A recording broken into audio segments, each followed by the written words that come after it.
Okay, let's talk about the amazing flash fill capability in Excel 2013.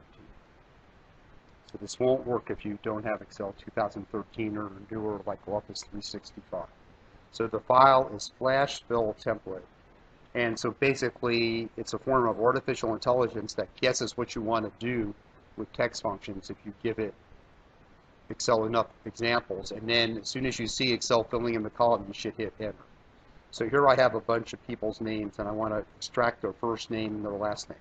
And I could do this with text functions because I could take everything for the first name to the left of the first space, and this last name be everything to the right of the first space.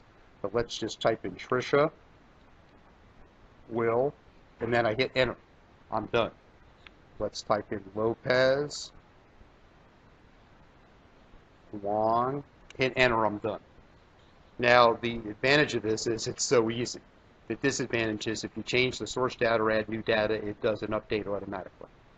Let's do one that's more amazing. Let's create an email address, which is the person's first name underscore the person's last name, and we'll say at universityofhouston.edu. So if I would say Tricia underscore Lopez at uh.edu, and I'd say will, hit enter. And I've got everybody's email address. How about that? Now here's a tougher one. So what I want to do is I want to get the dollars and cents from each row of the data here in column D. Now here, for some reason, it's a little trickier. I type a 6 and a 7. I have to hit Ctrl+E. 6, 7, Ctrl+E, and it fills.